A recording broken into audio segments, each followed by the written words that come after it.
will be deleted. Yes, delete, control, hash, all those lovely buttons. Then, of course, my particular favourite, send. Welcome to About Time, a Doctor Who podcast. I'm Stephen, and I've been a Doctor Who fan since 2005. And I'm Ben, and I've never seen the show before.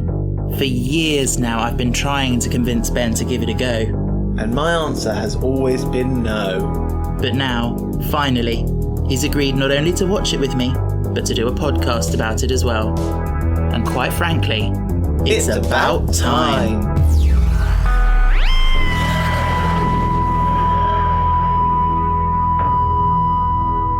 Hello.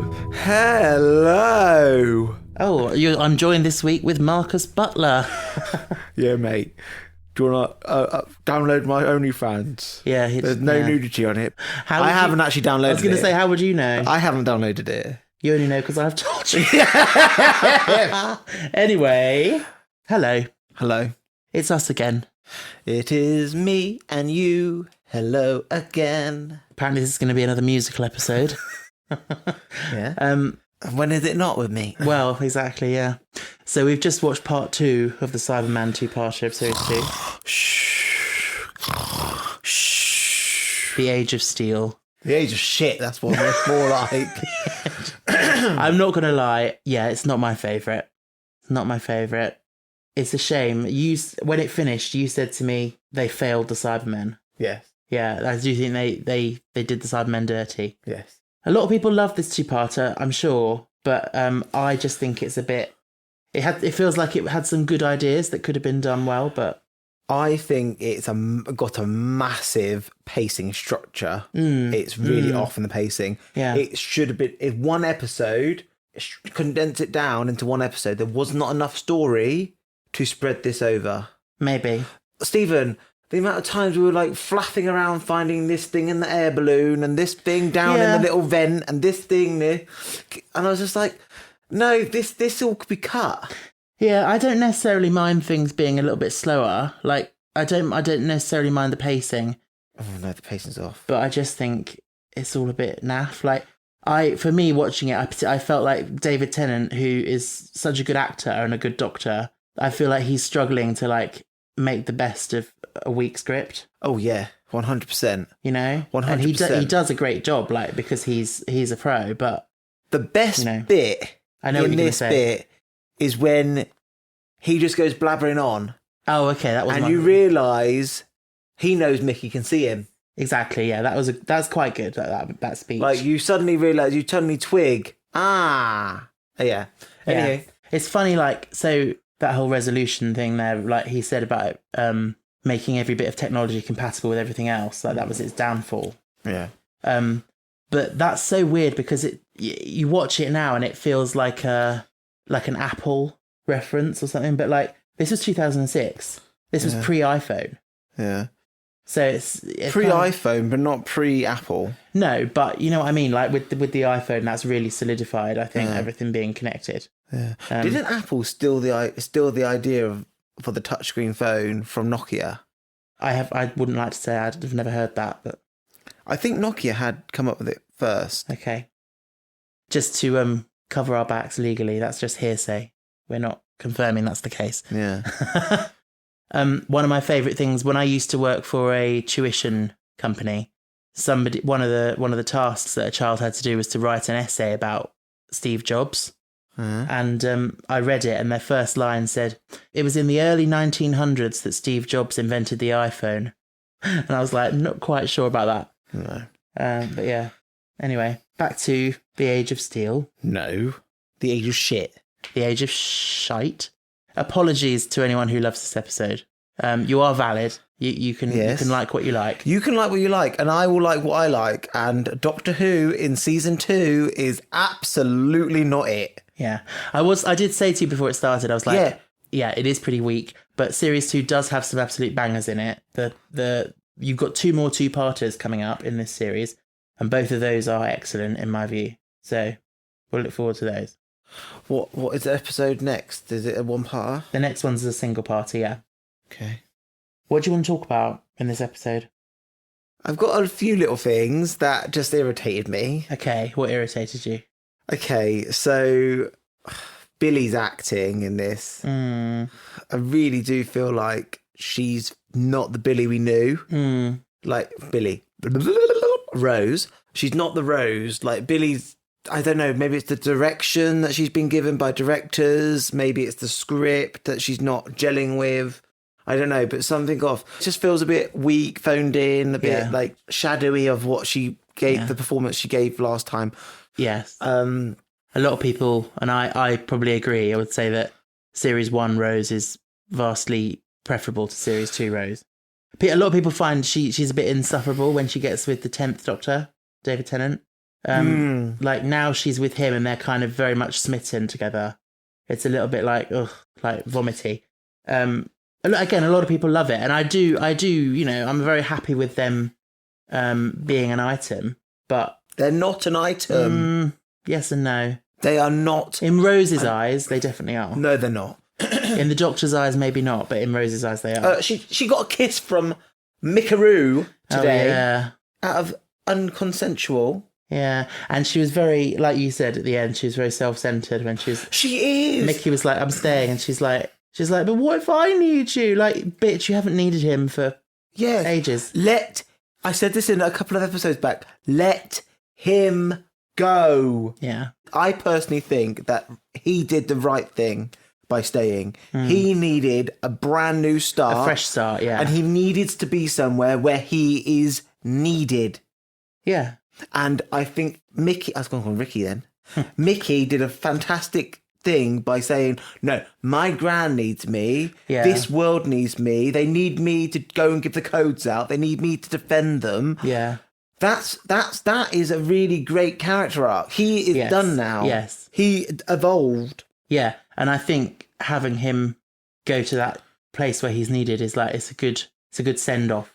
Yes. For the character. Like a character that's been a bit up and down. Yes. But I will say this. Good finishing for him. Yeah. Go on. Did anybody else want them to kiss at the end in the car? Okay. A, yes, obviously. B, right. Here's where we get juicy. So, did you think that Jake and Ricky were a couple? 100%. Did you think that was obvious? Yes. Did you think it was intended? Yes. Okay. Yes. Because the way he reacted when he died was not someone just as a friend. It was a because lover. And he was a memory. He was a memory. He was a physical representation of this person he has just lost. Yeah. And that hurt. If I died and then my like long lost identical twin came to you, you would find that very hard to handle. Yeah, I would. Yeah, I would. I would absolutely find it very difficult. Yeah. So yes, they were a couple, Jake and Ricky, and it was originally in the original script. It was made more explicit. Oh. Let me guess. BBC. I think it was the BBC or maybe some, but they filmed it. So there's a deleted scene. It's on the DVDs. It's on YouTube. You know the bit where they're sitting in the van at the end? Yeah. And he says... They kiss. No, they don't kiss. But Mickey says about, I know it's not easy with me looking exactly like him, but I'm not replacing him. There's an extra line in there. Jake says, you couldn't replace him. He's the best boyfriend I ever had. And then they move on. But they cut that line in the edit. I don't know why. See, my gaydar was on the money. It was on the money. Yeah. But Andrew Hayden Smith, who played Jake, he is gay. Yeah. You said that last episode. Did I? Oh, sorry. Yeah. You went on a massive tangent about what he's been in and blah, blah, blah, blah. Well, he was a fixture of CBBC. But yeah, so that's that. And but Mickey is straight. Like I wouldn't see him. I think he could be bisexual. Maybe going to a parallel world, fresh start. Maybe he's like time to explore. Maybe he is straight because you don't want to erase that. No, like straight people do exist. But that would be very difficult for Jake. Yes, of course it would. It's like oh my god, wouldn't it be amazing if the van thing? He said he turned to him and they kissed, and he said, "It's Ricky," and he was like, "What? Why did you put me through that?" I didn't want Rose I didn't want Rose and the Doctor to hurt this way. They still think he's alive. Oh, so he was pretending the whole time. Yeah. Yeah, but from what we saw of Ricky's character, I don't think he would do that. I don't think he would care about the Doctor and Rose. No. To do that. But I see what you mean. That could have been cool. Big twist. Yeah. Yeah. No, I know it is Mickey Boo, Yeah. not Mickey Boo. Mickey, I'm Yeah. idiot. But Go on. you know me, I love to rewrite the plots of these Yeah, you episodes do, because I think that my ideas Are better. not better. Yeah. I just think like coming from it as a perspective of someone who's living in 2023. Yeah. There's this. It could have gone a lot further than where it goes. You mean the gay stuff? No, so like so the gay stuff, the LGBTQIA, But that, like you say, that's 2023. inclusivity. Yeah. The TV was so different back then. You know, you remember last series when Jack kissed Rose and then kissed the Doctor? That was like huge for the time. Nowadays we wouldn't bat an eyelid at that. Yeah. But yeah. But let's get back to the episode, The Age of Shit. Okay, how many times are you going to say that? That's its episode title. Okay. It's either we call it The Age of Shit or we call it The Age of 40 Minutes That Wasted My Life. The 40 minutes I'll never get back. Okay. It was actually 45 minutes. That makes it even worse. Yeah. You made a comment when we were watching it about the Cybermen voices. You said, Oh, yeah. Yeah, you said, oh, they sound exactly like the Daleks. They do. They don't. They do. They don't sound exactly like They the are Daleks. very similar. Okay. Well, okay, so the similarity is this, that They were voiced by the same people. But yes, they were voiced Because by you told me that before. They were voiced by the same You person. said that in the last episode. Nicholas Briggs. And Stephen, stop flexing your Doctor Who muscles. it's hardly anyone listening to this will know that it's Nicholas Briggs. I'm just telling you. You don't know that. Anyway, he also uses the same device.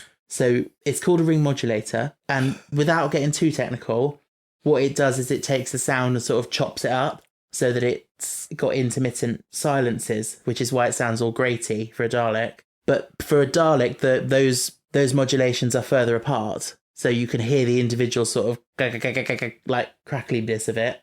For a Cyberman, the modulations are much closer together. And that's why it gives it that effect of like over the top, like sort of, I can't really do it without They sound device. the same. They do not sound the same. Also, something else in terms of the performance from Nicholas Briggs, which is quite fundamental to, in my opinion, to the difference between Daleks and Cybermen. Cybermen are emotionless. They have no emotion. Daleks have no emotion except hate, and they get absolutely worked up about how they feel. So the Cybermen are completely monotone like that. But the Daleks are so frantic, they talk like that. That's the difference. Yeah, but if let's do a Dalek Right. that is not frantic. Do a Dalek that is not frantic. Do a Cyberman that's not frantic. Do a Cyberman that is not frantic. No, that just sounds like a Professor Snape. I was going to say, Dalek. do you know what I realised is that I do the same impression for Cybermen and Alan Rickman. That's another pound in the jar. Yeah. This jar is going to be our holiday fund, isn't it? You haven't booked anywhere yet. No. I do want to go somewhere. I think know. you deserve it. We do. But Cybermen, this is only the Cybermen voices of the Russell T Davies era, because in the past they went through so many different types of voices. When they were first on screen in the 60s, they had these really crazy weird voices. Like what? So they sounded really random, a bit like... So that was their original appearance, The 10th Planet, which was William Hartnell's final story, his regeneration story. Yeah. They looked really homegrown, like with socks over their heads. And Who? the Cybermen. What? So they were a lot less metal in those days, I would say. They're still quite metallic, but there's a sort of organic element. Anyway, their voices were like, "We are called Cybermen. Anyone who moves will be killed instantly." Ah! Stephen, Steve sounded a little bit like the Clangers. The Clangers. I think those original Cybermen sound like... Do you know who Robert Peston is? No. The reporter. He was the face of the Credit Crunch in 2008. He was the BBC's like financial correspondent. And he has a strange way of speaking, and he will sort of, do things with it like with his voice. Yeah, it sounds like a Cyberman. But yeah, then they've also had like a sort of, "You will become like us," sort of, And then in the 80s, they were all sort of like, "Excellent," Yeah. Okay. So they've been through a lot, and I quite like these 2006 voices. Cybermen are my least favourite of Aw. all the. I think conceptually they're good. I just don't think they were realised very well in this. I like the fact that they are a man-made threat, Yes, but the cat nuns are still cool. yeah. What did Do you we get think? to see them again? The cat nuns? Yeah. Not. The Sisters of Plenitude. Yeah, I'll say yes and no. Yes and no. We see them in a flashback. No, the one who was alive at the end of the last one. She got arrested. Yeah, you will see her again, and you may see other cat people who aren't necessarily nuns, but of the same species. When do we get to see the other really weird alien? They, if you look at them, they stand still. You mean the Weeping Angels? Yeah. They're iconic. Series 3, you'll see them. What did you think of when they forced John Lumick to upgrade and become the cyber controller? Deserved them, right? Yeah. But it's funny because he was like, this is the way forward. But he was like, no, I've told you, I will upgrade only with my last breath. Like, he was resisting it. Yeah, because he knew how barbaric it was. Yeah. Yeah. And he knew that how much he would lose. Yeah. But he kept a lot of his self. He did, yeah. I wonder why and how. I think he had a special suit. Yeah, and I think his conversion process was special because they were creating him to be like the king. Like, But weren't they going to make Tyler into a controller as well? what, Pete? Yeah, they said reward him. I'm not sure. I thought they were just taking him to see the cyber controller because he was known to him. I don't know. The cyber controller kept Roger Lloyd Pack's voice, but just with the modulation on it, which was interesting. There's that infamous shot as well where he's climbing up the rope ladder and falls into the explosion. That's so bad.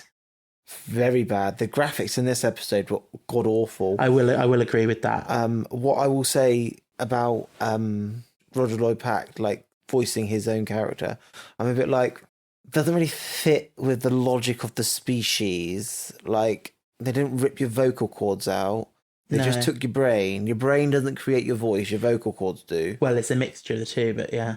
Your brain has nothing to do with how your tone sounds. No. Your tone is what you physically have in terms of your vocal cords and your bone structure and stuff like that. But how the way you speak, your speech patterns is your brain. So yeah, Spoken like a true nerd. that's the motto of my life. Yeah. Anyway, Jackie Tyler's grown on me. is she? Yeah. You know that scene at the end where they went back to? I love that scene. It's so heartwarming. Yeah. I will say. She reminded me of your mum in that last scene. I see. 100%. I saw a lot of my mum.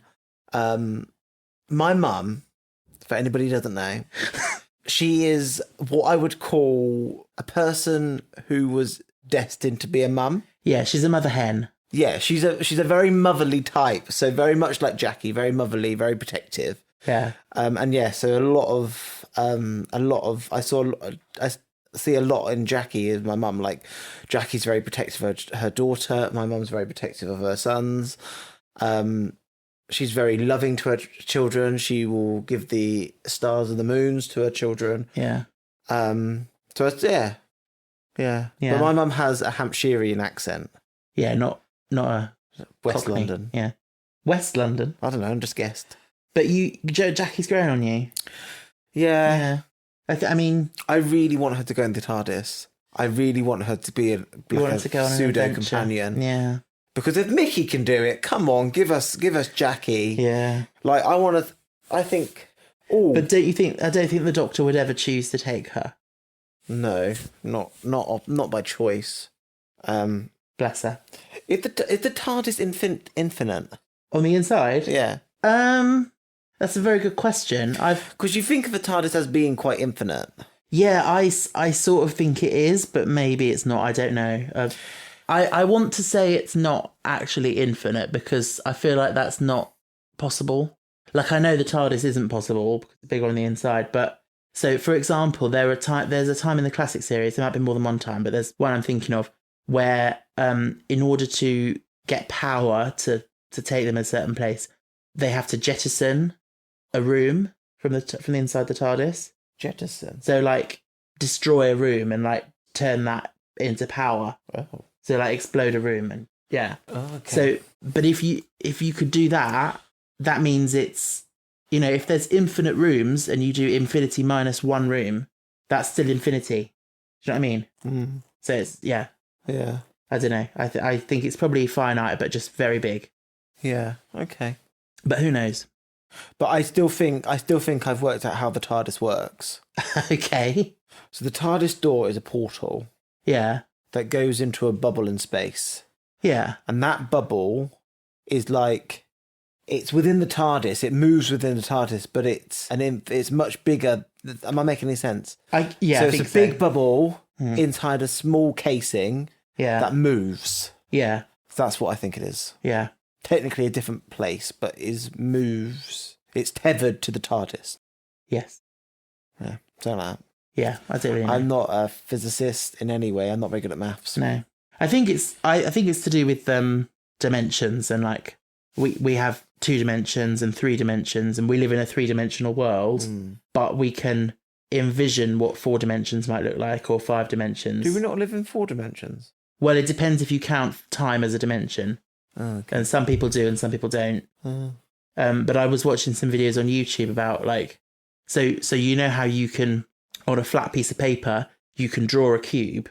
Yeah. So you can represent 3 dimensions on 2 dimensions. Yeah. Well, there are scientists that have represented 4 dimensions in 3-dimensional models in the same way.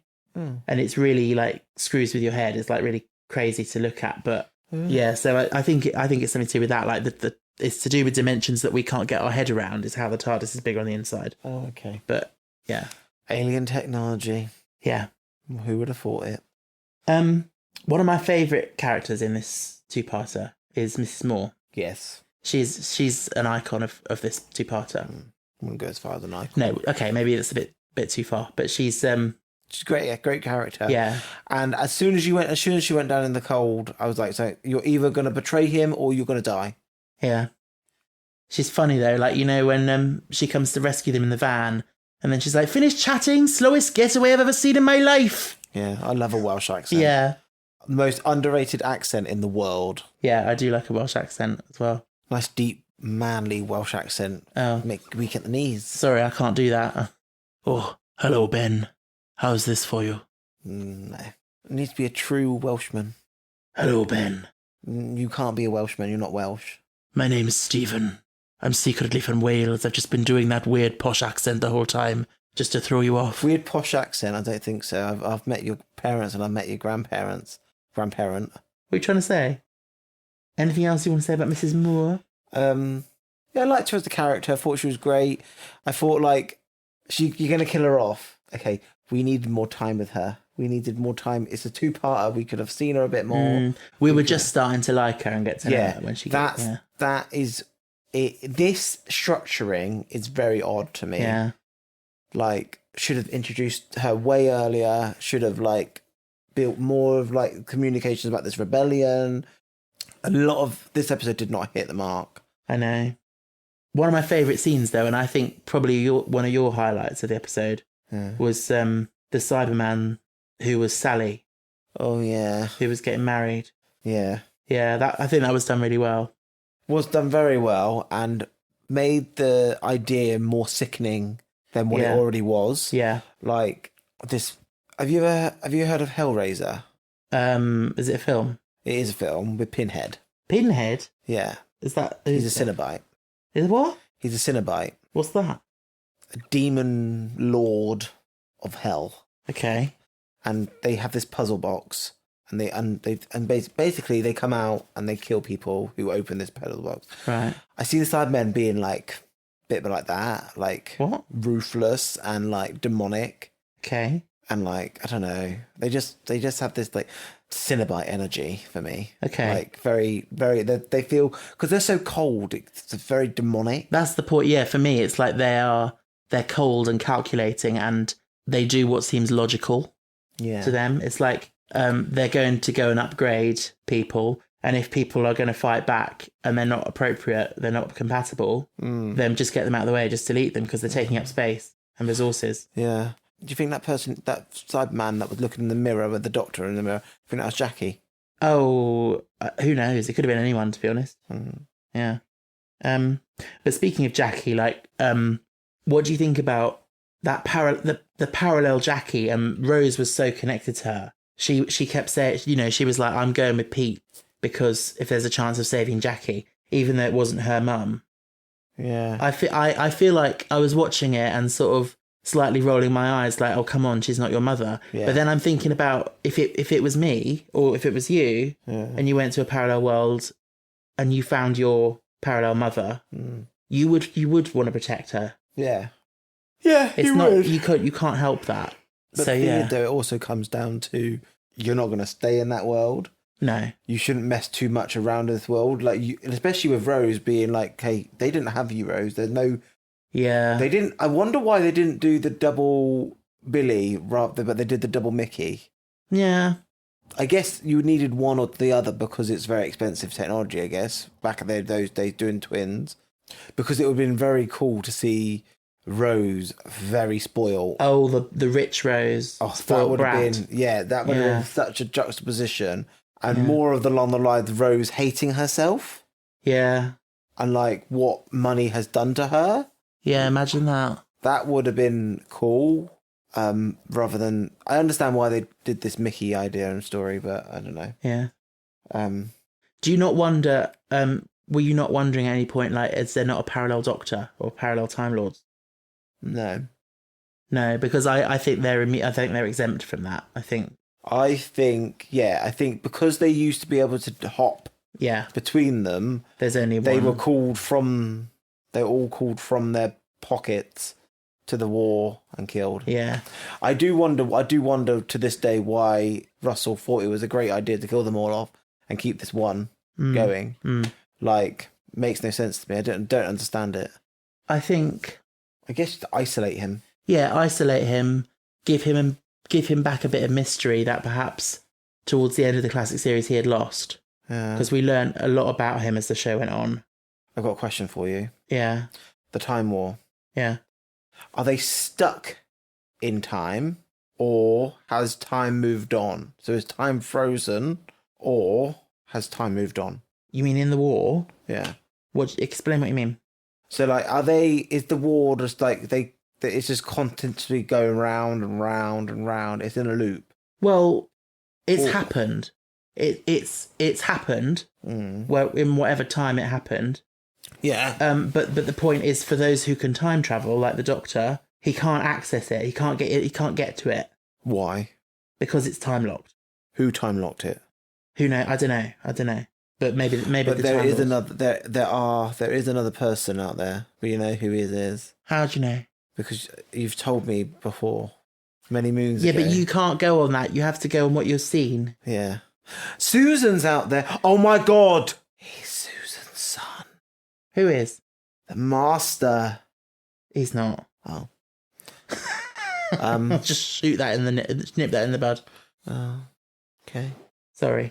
Yeah, I think you're fascinated by the Time Lords. Yeah. They're a great concept. Yeah. Have you ever seen what they look like with their headdresses? No. Okay, yeah. I often wonder, are they very humanoid or is it a glimmer? No, I believe that's what they look like. They are humanoid. Yeah. Bit boring. But there could be a reason that intelligent life often resorts to that basic shape. There could, I don't know. I mean, it doesn't make any sense really, does it? But no. We evolved from apes. Did they evolve from apes? I don't think they did. That's why the Doctor said in Father's Day, he was like, I've done it again. I've picked another stupid ape.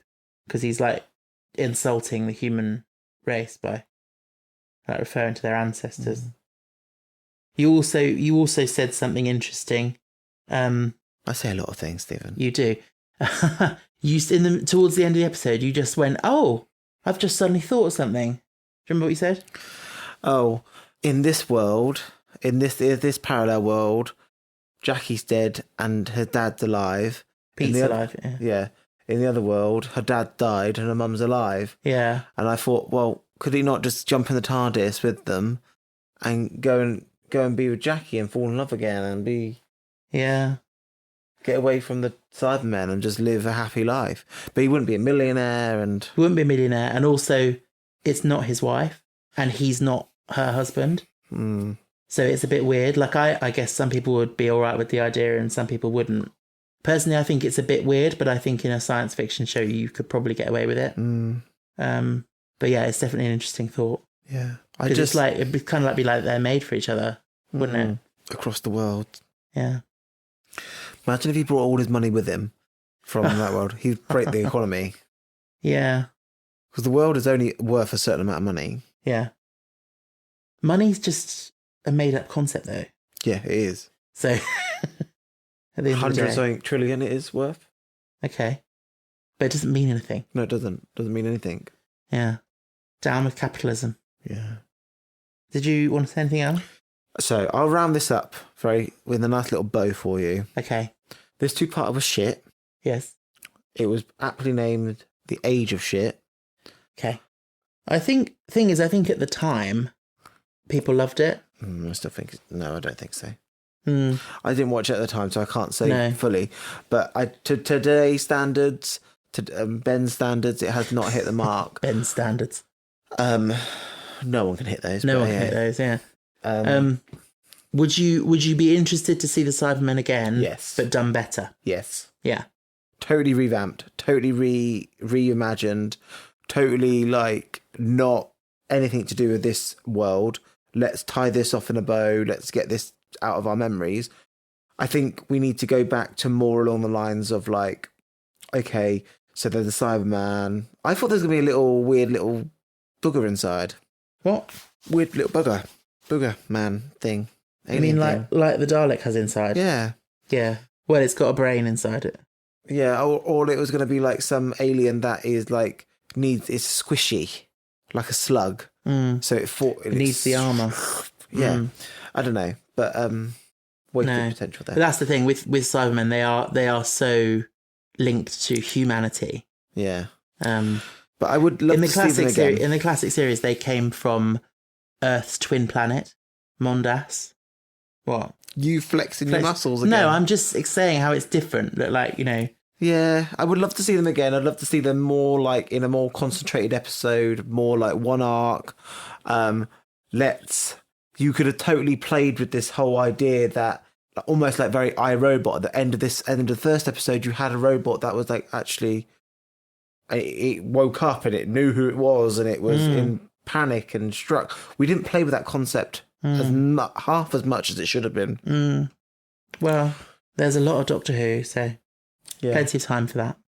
But no, I definitely think that they should come back, and they should come back sooner rather than later, and be handled with as much care as Russell handled the Daleks. And what is it with these alien creatures, or these threats, I'll call them now, having like some weird ass overlord? You have one bulky little Cyberman in a chair. Oh, I'm on, and then you have Dalek Emperor. then you have the massive salt and pepper grinder. Yeah. Just like coming out of the woodwork. Oh, I am the Emperor. Yeah. Yeah, I don't Bow know. before me. It's the thing, isn't it? Yeah. Mm. I know where I'm going to rank this episode. Well, that's going to be an interesting question. Let me get the spreadsheet up, the list up. No. I can tell you right now. But is it worse than the previous one or better than the previous one? The previous one's going down to 20 and this one's going into 19. Yeah, so the previous one you put on the bottom, that's staying on the bottom, Yeah. and this one's going just above it. Just above it. Okay. Yeah, that makes sense. I think for me it's going to go slightly the other way. I'm going to say Rise of the Cybermen I enjoy it a touch more than Age of Steel. I don't know why. Age of shit. Yeah, but that's the thing. I think Age of Steel is worse than Rise of the Cybermen for me. Because it's just so...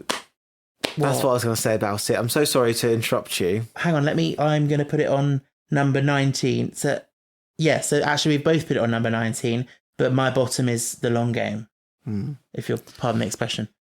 Go on, what were you going to say? So this one had, this episode, I was trying to pinpoint this feeling that it gave me. and it gave me the same kind of like children playing a game. Right, like Playground. Yeah, like Tooth and Claw did the same thing for me. Oh, really? It had that almost like, this is very juvenile. Like, let's play Doctor Who. Yeah, Yeah. exactly. And that's what I got from this episode as well. Yeah. So I think I guess that's kind of the vibe of series 2. I think now you've said that, It's quite juvenile. that makes a lot of sense.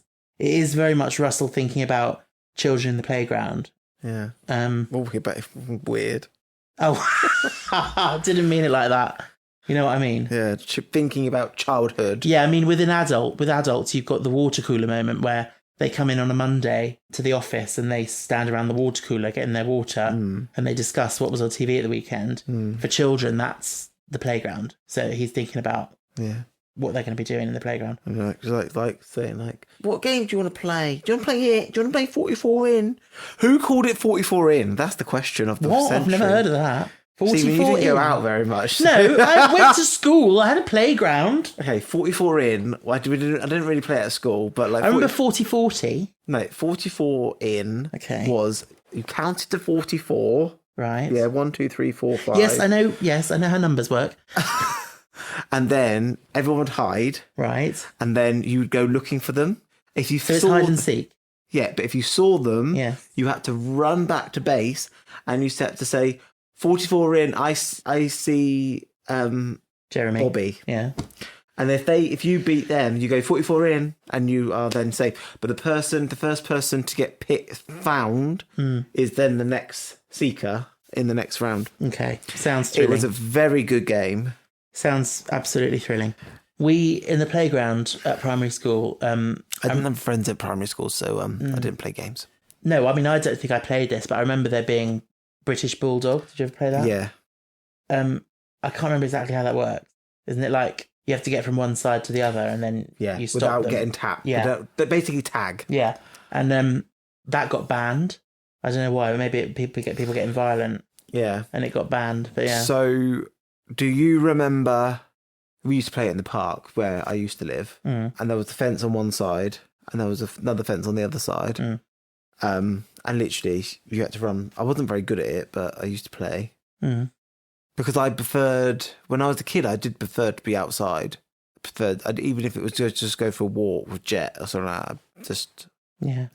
Jet was my puppy. Yes. He's dead. All right. Okay. I don't say has died or passed away. I say dead because that's what's happened. I think has died is fine. He's dead. Okay. This brought the mood down, didn't it? Yeah. And here, Stephen, this is Ben from the future. No, Ben from the past. Have fun editing this because this is very rambly. Yes. So I need to do what I normally do, which is tell you next week's title.